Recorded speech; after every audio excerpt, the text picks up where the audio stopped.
Olá, tudo bem? Você que nos assiste, estamos aqui de novo essa semana com uma entrevista bem importante, uma entrevista que vai ensinar bastante coisa para você, vai trazer bastante conhecimento. Eu acho que isso é legal, isso para quem acompanha o canal, vai sentir e vai conhecer como é que funciona. Hoje eu estou com um companheiro lá do Rio de Janeiro, né? Ele é o Sandro Alex de Oliveira César, presidente da CUT do Rio de Janeiro. Sandro tem uma história de vida bem legal e ele vai explicar como é que funciona a CUT, como não funciona, o que é a CUT, para que ela serve, para você que não conhece a instituição, para você saber os direitos, os deveres, o que ela protege, né? Então, a gente vai conhecer essa questão. Quero conhecer um pouco mais da vida do Sandro, a gente que está em São Paulo aqui, você que está em outro estado no Brasil, como é que funciona a CUT no Brasil, a CUT no Rio de Janeiro, se ela tem divisões. Então, eu acho que vai ser bem legal, ele vai dar uma aula para nós aqui, vai contar um pouco da história dele e vai falar um pouco mais. Você que não está inscrito, se inscreva, notifique e comente. Muitos comentários vão ser... É legal o comentário, porque isso é bom para o entrevistado, isso é bom para nós, a gente vai melhorando. O canal é o Direito de Voz, para escutar todas as pessoas que cada uma coloca um tijolinho e constrói uma sociedade. Então, todo mundo em busca da democracia e sempre lutando por ela. Tudo bom, Sandro? Como é que vai? Tudo bem? Tudo bem. Quero agradecer a você o convite de estar participando aqui dessa atividade no seu canal, aí no YouTube, né? Quero falar da importância dessa iniciativa de ouvir as vozes da sociedade, as múltiplas vozes da sociedade, porque, de fato, é assim que se constrói uma sociedade mais justa, mais igual e fraterna, e que todos nós possamos enxergar como a única coisa que somos de verdade, que nos irmana, que é ser brasileiros. Não, sinta-se que a casa é sua hoje, né? É bom que essa conversa, esse bate-papo, a gente vai trocar essas ideias. Você, Sandro, hoje é presidente da Confederação Nacional dos Trabalhadores da Seguridade Social, né? Sim, eu fui presidente até 2 semanas atrás, né? Olha só! Hoje eu sou secretário de Finanças dessa confederação, sou presidente da CUT do Estado do Rio de Janeiro, sou do Comitê Interamericano da ISP, da Internacional dos Serviços Públicos, uma entidade, um sindicato global que representa servidores públicos do mundo inteiro. Eu sou membro do Comitê Executivo aqui das Américas, né? Poxa, que legal. Depois você vai contar para nós como é que funciona. Interamérica aqui dessa instituição que representa trabalhadores do setor público de todo mundo. Isso é legal, que nós vamos conversar também nessa questão dos precatórios, né? Uma questão totalmente em voga, que atinge os nossos 14 milhões de funcionários públicos aqui no Brasil. Você vai contar para nós. Na verdade, não atinge só os servidores, né? Atinge qualquer um do povo que tenha uma ação contra o Estado. Sim, exatamente. Contra os poderes públicos. Exatamente. Né? Contra os poderes. O poder público, a forma estabelecida no artigo 100 para pagar é por meio de precatório ou de RPV, conforme for o caso. Porque o governo quer fazer um caso. Exato. Isso aí nós vamos seguir na nossa conversa, nós vamos conversar. Conta aqui para nós, né, da CUT. Como é que é a CUT? Para que serve a CUT? Assim, é legal para quem está nos assistindo conhecer mais a instituição, como é que ela nasceu, né? Conta para nós.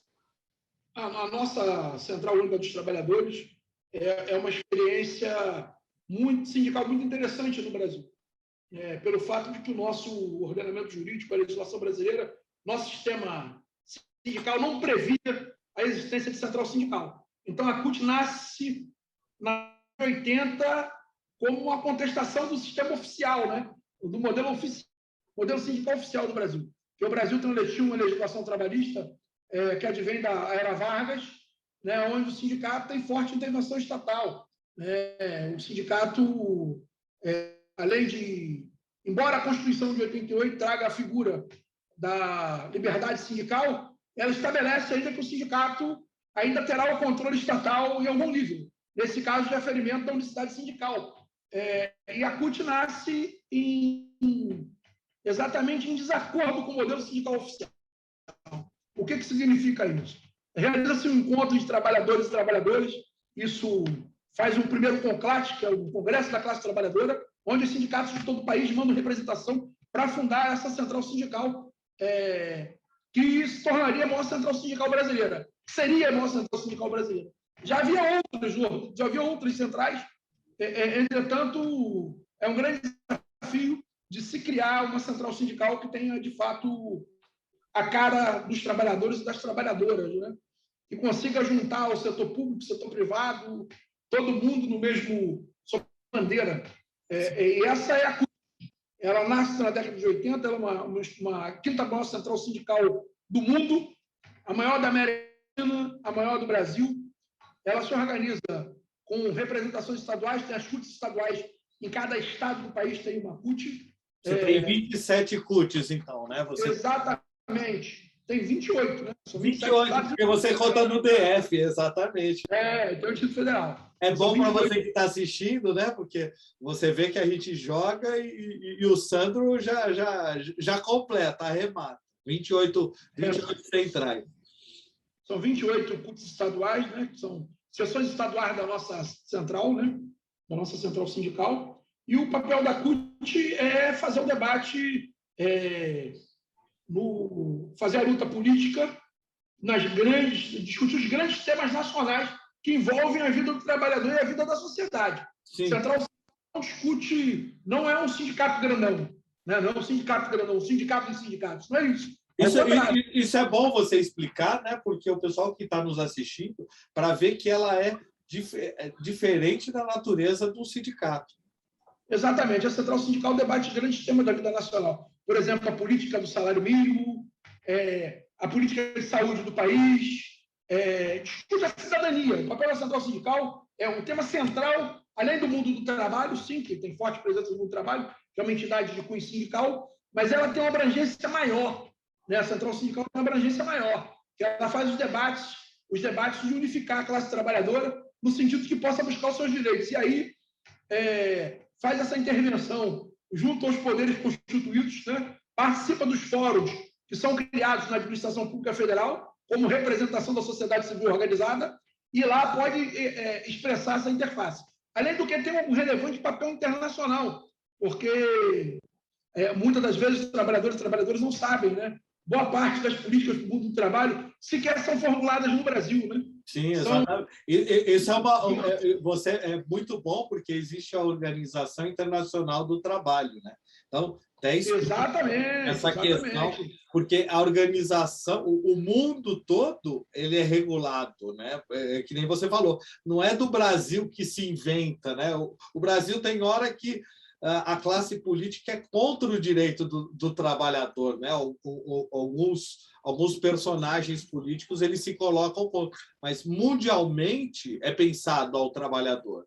Então, conte mais para nós nessa questão. Em todo mundo nasce as grandes lutas pelo direito do trabalhador. A gente sabe que, notadamente na Inglaterra, teve a primeira Revolução Industrial que o mundo conheceu, e lá começam as organizações em todo mundo, né? As organizações dos trabalhadores. Quando o homem trabalhava o dia inteiro, trabalhava exaustão até morrer. As pessoas morriam no trabalho. As crianças iam para as fábricas muito novas, sem nenhum tipo de proteção. Com 6 anos de idade, eles colocavam para trabalhar em carvoaria. Exatamente, das indústrias que havia uma época, e aí surgem as organizações de trabalhadores naquela época, né? Na longínqua Inglaterra. Não é à toa que o velho bom barbudinho, que não é o Papai Noel, né? É o Marx, vai para lá fazer o seu estudo e deu base ao lançamento do que se conhece como Manifesto Comunista, né? Sim. Escrito lá, embora ele fosse alemão, ele Engels escreve na Inglaterra. Por causa da Revolução, Isso é bom que nós vamos ter um outro programa sobre isso, hein, Sandro? Isso vai ser legal. Ele vai lá e daí ele passa a fazer formulação do Manifesto Comunista perto de onde a realidade acontece, né? De onde a realidade acontece. Ele cria a palavra do proletariado, né? Que era o cara que exatamente, ele consegue Exatamente, ele consegue vislumbrar esse novo ator social importantíssimo, que era o ser humano como força de trabalho, né? Sim, como aquele que produz a riqueza alheia. Sim. Né? Aquele que vai produzir a riqueza alheia. Aquele que constrói 10 automóveis e não ganha o preço do pneu do automóvel no mês. Ele faz 10 automóveis por mês e não ganha o preço do pneu do automóvel. E na época da Revolução Industrial não ganhava a porca, né? Não ganhava a porca do automóvel, porque não existia direitos, né? Não existia direito ao trabalhador. E aí surge... eu sempre gosto de dizer que quem nasceu primeiro não foram os sindicatos. Não foram os sindicatos. Foi a luta dos trabalhadores e das trabalhadoras. Os sindicatos chegam depois. Os sindicatos são fruto genuíno desse embate entre o capital e o trabalho, da vida real. Sim. Os sindicatos nascem da vida real. E assim são as centrais sindicais, né? As centrais sindicais nascem assim. Inclusive, a CUT nasce dessa forma. A CUT nasce num processo que, logo depois, inicia-se o processo da redemocratização do Brasil, que a CUT teve importância fundamental com o lançamento das diretas já. A CUT era uma das partícipes dessa organização da sociedade brasileira.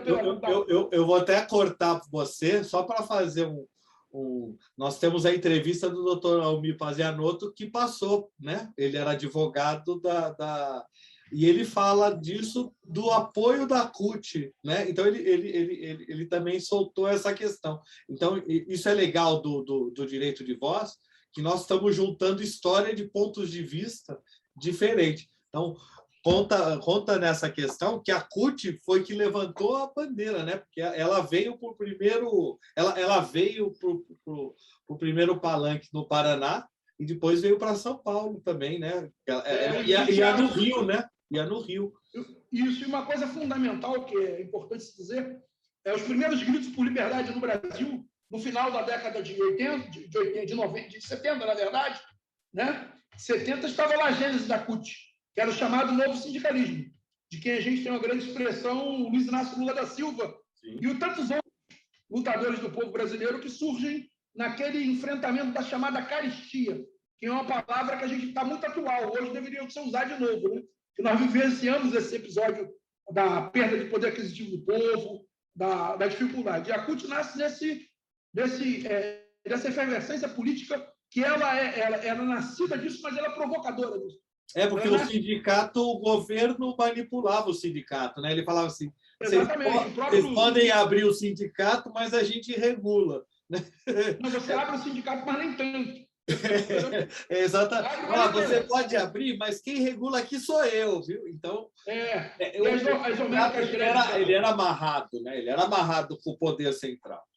As homéricas greves que aconteceram no final da década de 70, a greve do ABC, dos metalúrgicos do ABC, primeira greve forte no movimento sindical durante o regime militar, né? Durante o regime militar, é um marco da importância que o movimento sindical tem para o Brasil. E esse movimento sindical sempre foi muito potente no Brasil. E a gente chega nessa fase que eu estava falando contigo, que é a fase lá de 83, 84, o movimento das diretas, a luta por abertura política do país. Lá estava a CUT, lá estavam os trabalhadores brasileiros, trabalhadores e trabalhadoras brasileiras nessa construção, na construção dessa sociedade que a gente quer ver se efetivar.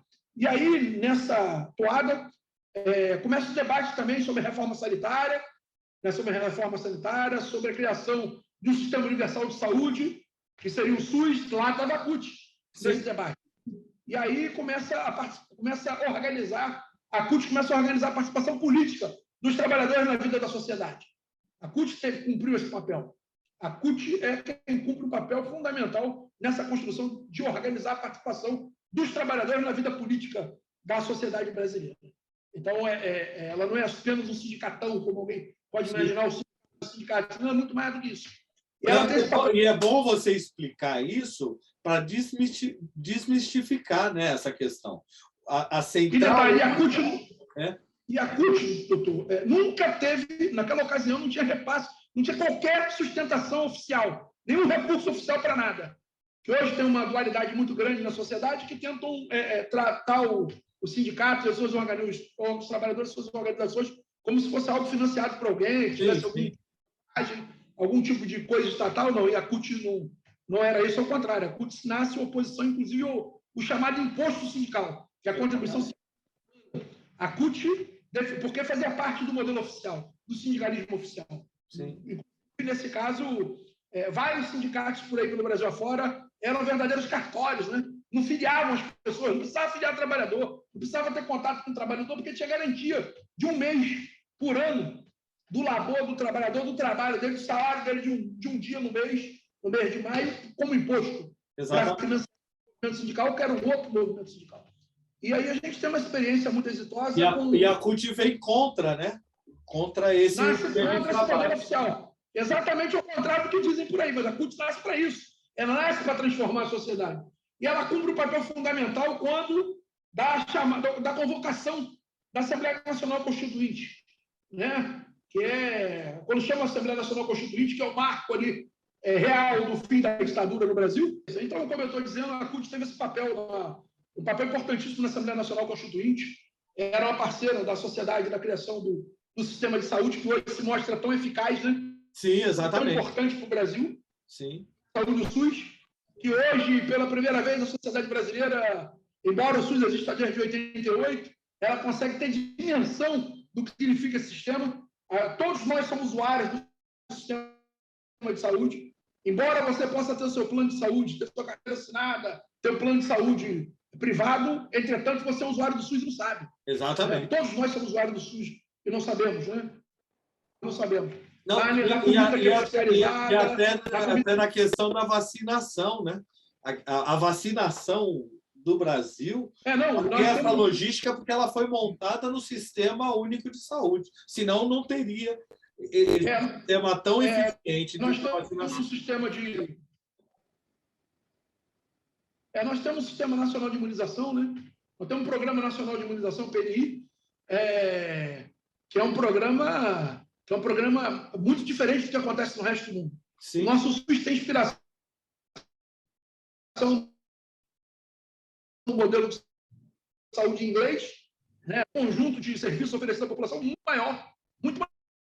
Sim. Maior. E lá está a CUT. A CUT compõe o Conselho Nacional de Saúde como controle social, está nas suas isso é legal.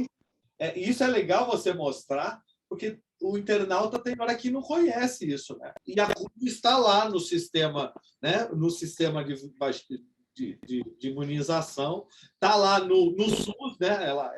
Ela ajuda e ela traz os direitos do mundo, né?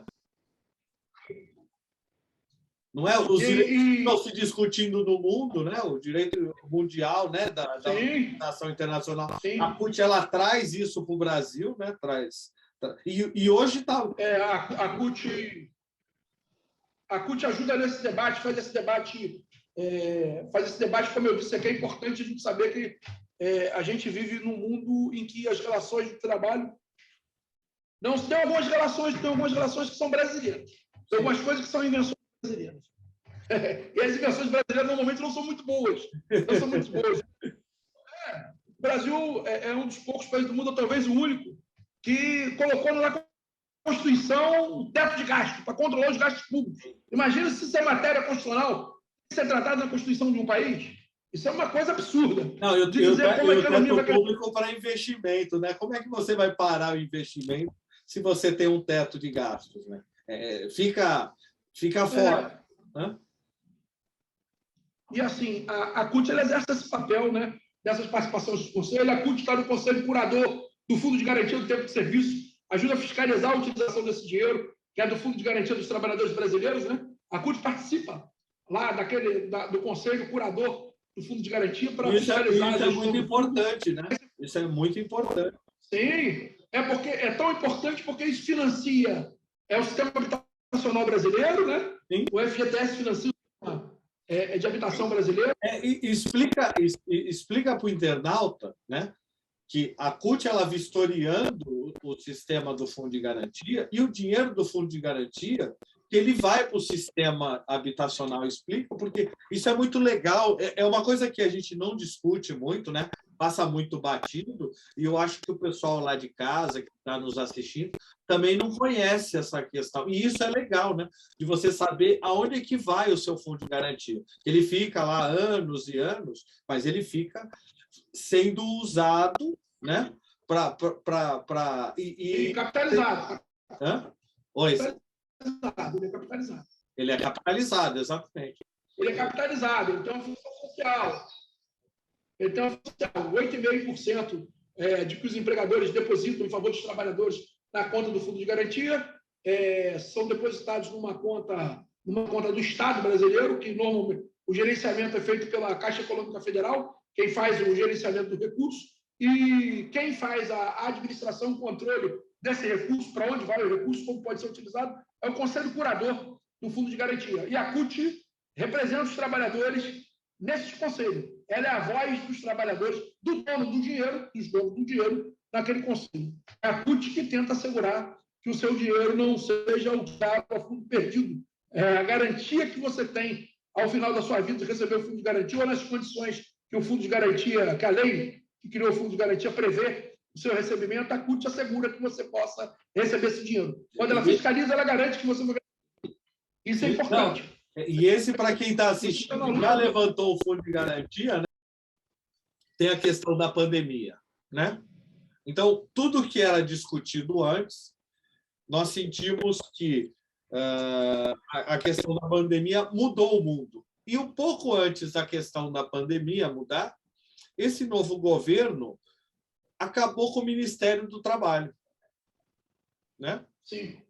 Eu queria ver, do seu ponto de vista e de todos os trabalhadores, porque ele acabou afastando o trabalhador do governo, né? O que a CUT sempre brigou disso, de ter o trabalhador muito perto do governo, porque na hora que você está perto do governo, você tem os seus direitos, ou você vai lutar pelos seus direitos, né? Porque se você não for atuante, ninguém vai lembrar dos direitos dos trabalhadores, né? O capitalismo ele é uma máquina muito rápida, né, de modificações. Então, nós temos hoje modificações do trabalho que nós vamos entrar. O que você achou do governo fechar o Ministério do Trabalho por economia, né? Porque a desculpa foi: vamos enxugar os ministérios. Tira o do trabalho, da cultura, né? O do esporte, né? O do esporte, do trabalho e da cultura. Como é que você visualizou nessa questão, como dirigente, como cidadão? Na verdade, tem o intuito de realmente tirar a participação do trabalhador da organização das políticas públicas que possam envolvê-los, ou seja, desprotegê-los. Porque, mesmo no capitalismo, há uma regulamentação, uma regulação de trabalho, né? E o Estado é importante para proteger a sociedade dos avanços desenfreados daqueles que têm interesses econômicos. Só é possível avançar quando há uma mediação desses interesses, que há um espaço de interlocução. É o que nós defendemos, não estar perto do governo, nunca, mas é que tenhamos espaço de interlocução para a construção de políticas públicas que interessem os trabalhadores. Esse é o papel que tinha o Ministério do Trabalho e Emprego, né? Era o papel do Ministério do Trabalho e Emprego não é para ingerir no mundo do trabalho, longe disso, ou para intervir na economia. Não era esse o motivo, é o contrário. A criar um espaço de participação onde a sociedade pudesse vir na emprego e renda, discutir os caminhos que o país toma, até porque assim, essas decisões impactam a vida da sociedade. E as decisões que impactam a vida da sociedade precisam da participação da sociedade. É isso que nós defendemos. Nós defendemos que o Estado exista, seja forte, entretanto, defendemos que nesse Estado tenha participação efetiva da sociedade. A sociedade precisa participar da política. E esse governo, tirando o Ministério do Trabalho, ele não quis a participação do trabalhador, né? Na verdade, está muito claro a opção tomada pelo governo, que só houve, na verdade, o capital especulativo, houve pouco quem produz, não houve quem trabalha, né? A gente, naquela coisa fatídica que apareceu aí há um ano atrás, um ano e pouco atrás, durante a pandemia, aquele show de horrores chamado de reunião ministerial, deu ideia do que era isso. Do Paulo Guedes dizendo que as empresas tinham que falir. Só teria dinheiro para as grandes empresas. As pequenas tinham que falir. Isso demonstra uma visão equivocada de mundo. Até porque apresenta um profundo desconhecimento do Brasil, onde os empregos são gerados, em sua grande maioria, pelas pequenas e médias empresas. Sim. Os empregos são gerados pelas grandes empresas, né? A maioria dos empregos são gerados pelas pequenas e médias empresas. Então, existe uma disfunção visual por parte desse governo muito grande. Ele não consegue olhar, ele só olha para um lado, não consegue olhar para o outro lado. E esse lado, notadamente, é o lado daquele que constrói o Brasil, daquelas que constrói o Brasil no dia a dia. São aqueles que constroem a riqueza do país. Né? E nós estamos sentindo isso, né? Por isso que tanto desempregado, né, no Brasil hoje, porque não foi feita uma política de fortalecer a pequena e a média empresa, né? Porque a pequena empresa é aquela que gera 3 empregos, né? Ou gera 2 empregos, mas ele gera uma renda que ele monta a vendinha, né? Ele contrata 2, daí ele compra no açougue, né? Dando exemplo E esse é o que gera a riqueza no Brasil, né? E esse plano não existiu nesse governo. Não, e assim, é notadamente uma ruptura com o modelo anterior que vinha sendo construído no Brasil, que era da valorização do trabalho, a valorização do salário mínimo, que é o maior programa de distribuição de renda do país. O salário, nada distribui mais renda do que o salário mínimo, né? Porque boa parte dos empregos brasileiros, a maioria dos empregos brasileiros são da ordem do salário mínimo. Né? Exatamente. Mas é o salário mínimo. Chegamos a um pleno emprego, onde tinha 4% apenas de pessoas procurando empregadas, e nesse período era onde se pagava o salário mínimo. O salário mínimo que, de verdade, transferia renda. Sim. Transferia renda para a população. O Estado fazia uma equação muito interessante, que interessa a todos, interessa ao país. Não é à toa que o país, nesse período passado, teve picos de crescimento, chegou a ser a 6ª maior economia do mundo. Porque não existe patrimônio maior para o país do que o seu próprio povo. O maior patrimônio de um país é o seu próprio povo. Exatamente. A força de trabalho desse povo. É por isso que o trabalho é tão importante. Essa vai ser a frase do nosso programa, né? Não existe riqueza maior de um país que o trabalho do povo, né? Que o povo. Não há nenhuma riqueza, não há riqueza maior do país do que o trabalho do seu povo. Sim. E nesse caso aqui, o Brasil está perdendo a oportunidade. Sim. O Brasil está numa fase de transição geracional, de transição etária pesada, e o Brasil está desperdiçando essas pessoas. Está desperdiçando a força de trabalho dessas pessoas. Exatamente. É o mito de que todo mundo vai ser empreendedor. Na verdade, nós estamos voltando à era do escambo, do pré-capitalismo, do mercantilismo. Né? O que está acontecendo é isso. Todo mundo acha que vai ser empreendedor, quando a gente sabe que não tem empreendedorismo que sobreviva sem dinheiro. Exatamente. E essas pessoas estão virando seu... isso não é capaz de absorver a necessidade de crescimento econômico, né? De criar esse crescimento econômico. Não, porque ele vai estatizar de tal jeito que não vai ter crescimento, né? Você não tem... Na verdade, há decréscimo. Sim. Nessa política, há decréscimo. Há uma de economia do Estado, né?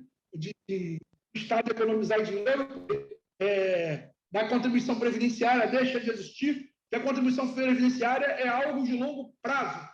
É uma aplicação de longo prazo. É dinheiro barato para o governo, dinheiro barato para o Estado. O servidor, o trabalhador começa a trabalhar hoje e vai utilizar daqui a 40 anos.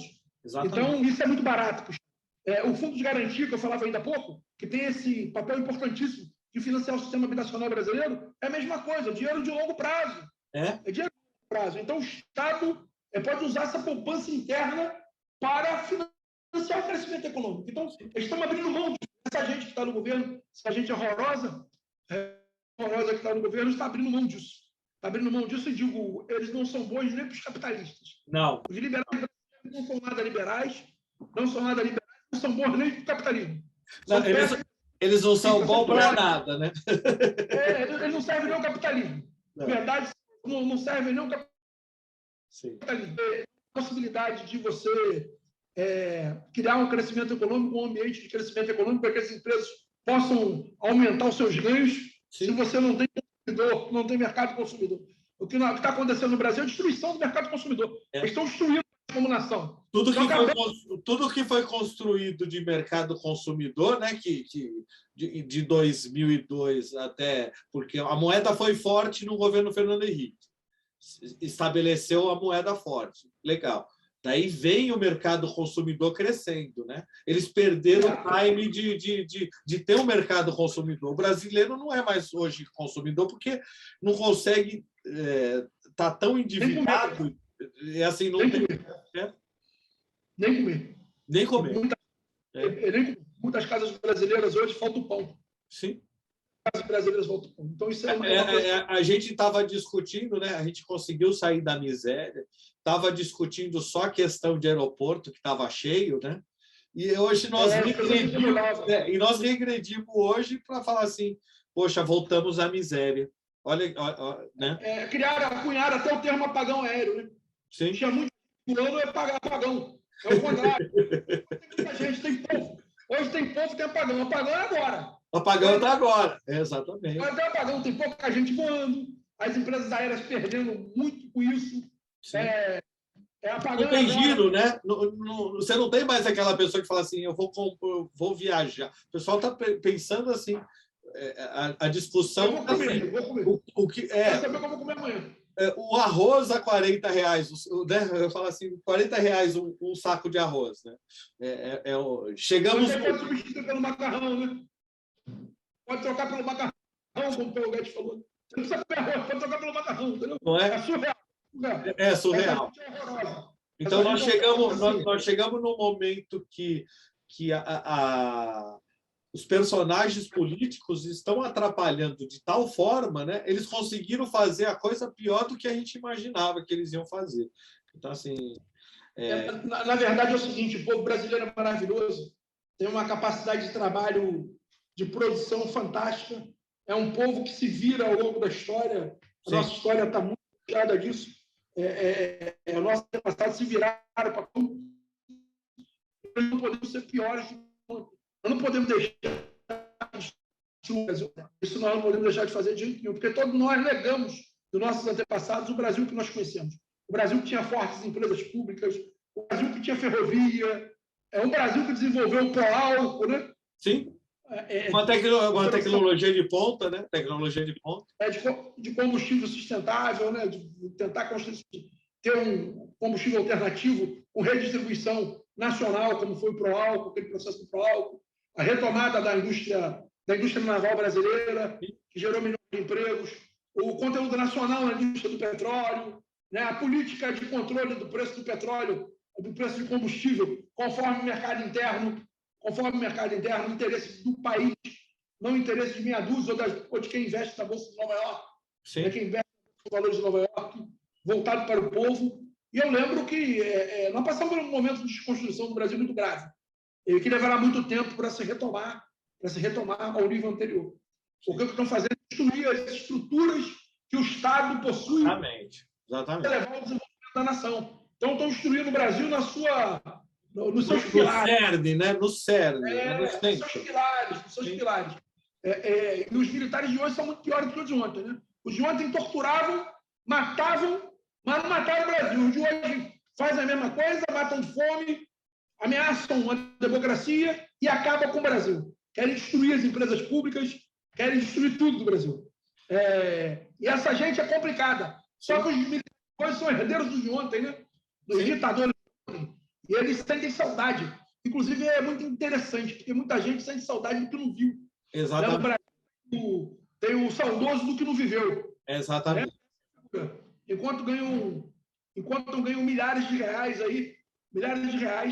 essa nova casta que está se formando, essa é uma questão que eu acho muito difícil nesse processo que o Brasil vive hoje, é a volta da questão militar política brasileira, né? Sim. Que sempre criou a história da nossa república. E isso é uma coisa muito complicada. Isso nós vamos deixar para o próximo programa, que nós vamos ter um programa, acho que de 5 horas, a gente vai para o podcast. Eu vou te fazer uma última pergunta, Sandro. A conversa está muito legal, eu acho que o pessoal que está assistindo está gostando, vai vir muito comentário, vai ser legal, porque a sua conversa é totalmente embasada, isso é muito legal das pessoas entenderem, e a gente está fazendo um trabalho aqui de que as pessoas escutem, reflitam, né? Pesquisem, que isso é muito legal, né? Hoje, o que você espera como cidadão, como presidente da CUT em 2023 do nosso país? Assim, qual é a esperança? A esperança. Primeiro que eu sou entre aqueles e aquelas que não quer esperar 2023. A gente quer resolver o problema agora. Que bom. Essas grandes transformações retrógradas vai levar o Brasil ao passado, sejam cessadas agora. Que parem com essa destruição do Brasil. Nós precisamos interromper esse processo de destruição do Brasil. As eleições é um marco importante. Para quem acredita na democracia como eu, como a CUT defende a democracia brasileira, é super importante. Mas nós temos que interromper o que está acontecendo com o Brasil hoje. Vejamos o que acontece com as nossas florestas, com a nossa maior área alagada do mundo, Pantanal que está na seca nesse momento, foi queimado criminosamente pela indústria agropecuária, né, com a indústria agropecuária. Querem fazer do Brasil uma grande fazenda, onde não cabe o nosso próprio povo. Né? Eles querem transformar a mentira que eles contavam, que nós seremos o celeiro do mundo, mas com o nosso povo passando fome. Exatamente. No osso agora, né? O país que mais produz carne bovina no mundo, o maior produtor de proteína do mundo, passa fome. Passa fome. Osso. O povo está comendo osso, comprando osso para comer. Não, o país que produz mais carne passa fome. Exatamente. É uma coisa. O maior produtor de soja, o maior produtor de grãos, né? Os maiores produtores do mundo, o povo passa fome. E tem um preço aqui. Então, assim, o que eu espero do Brasil de 23 é que em 22 ainda, em 21 e 22, a gente possa mudar a cara desse Brasil e construir as condições necessárias para que em 23 a gente tenha uma nova realidade. Só que a gente coloque o país no trilho novamente. Essa construção ela demanda muita luta política, muita luta social nos próximos anos. Eu acho que nós temos que semear nas ruas o que podemos colher nas urnas. Semear nas ruas o que vamos colher nas urnas.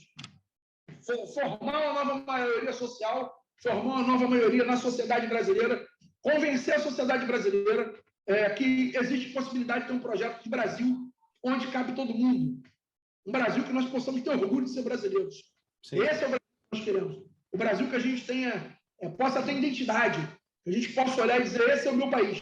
Sim. Esse é o país que nós queremos. Esse é o país que eu quero para meus filhos, para meus netos, para aqueles que virão depois de mim, e quero legar para o meu futuro, para as futuras gerações, um Brasil muito melhor do que eu conheci. É essa a esperança que eu tenho. E, para isso, é preciso fazer muita luta social para frear o que nós estamos enfrentando aqui no Brasil. Eu sempre gosto de dizer que o momento que nós vencemos no Brasil é muito parecido, existe muita similitude em que acontece no Brasil nesse momento que aconteceu com o nazismo na década de 30. Que era a história de intervenção estatal de militares, tomar conta dos cargos civis, porque desde Roma existia cargo para civil e militar, né? É diferente, isso está separado, não é à toa. Isso não é à toa que o homem, ao longo do tempo, construiu essas estruturas. De dizer que um fácil, o outro tem outro, não é à toa. Eu quero, de fato, que o Brasil retome a democracia plena. Por que eu digo isso? Eu posso afirmar, pelas condições que estão colocadas no Brasil, que nós não vivemos um momento democrático. Nós não vivemos um momento democrático. Não vivemos um momento democrático pelo fato de que tem pessoas sendo perseguidas. Há uma ameaça constante ao Estado, à democracia, ao Estado democrático de direito, uma ameaça constante. E não existe democracia sitiada. Né? Não existe democracia sob ameaça.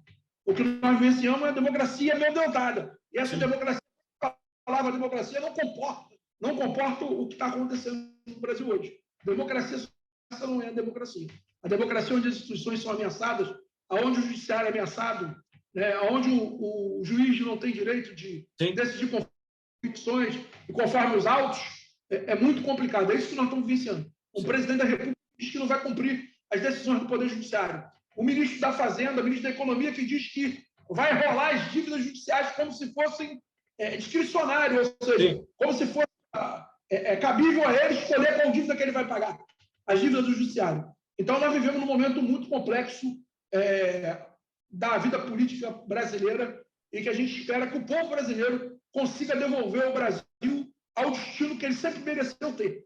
O Brasil nasceu para ser grande, uma grande nação, e isso é possível com o seu povo, quando o seu povo cumprir essa tarefa, porque o povo não é aquilo que se conta da história.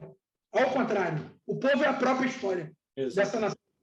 E o que nós temos aqui foi construído por todos nós e será construído o futuro por nós, por cada um de nós e cada uma de nós nesse país. Espero voltar a viver uma democracia plena. Obrigado, Sandro. Valeu. Eu quero ter mais conversa com você. Você que gostou, sinaliza, curte, compartilha, comente. Sandro é uma pessoa que está de braços abertos a você que queira saber mais sobre a RUT, né, Sandro? Então, obrigado pelo trabalho que você realiza, obrigado por esse trabalho pela sociedade. E, olha, de braços abertos, eu quero agradecer. Suas considerações finais, e eu quero fazer depois mais convites, porque eu acho que essa conversa, o que nós temos de lenha para queimar, né? Então, vai ser muito boa as próximas conversas também. Obrigado, Sandro. Eu que agradeço, Renato Manage, pelo convite para estar participando aqui do seu canal, conversar com essa audiência, esses internautas que nos veem, que nos ouvem, e dizer que é muito importante se fazer esse tipo de debate, que tem espaço democrático e possa se ouvir múltiplas vozes, porque a solução do Brasil não virá só de um grupo, de um determinado grupo político ou de um ator social, muito pelo contrário. A solução do Brasil cabe a todos nós.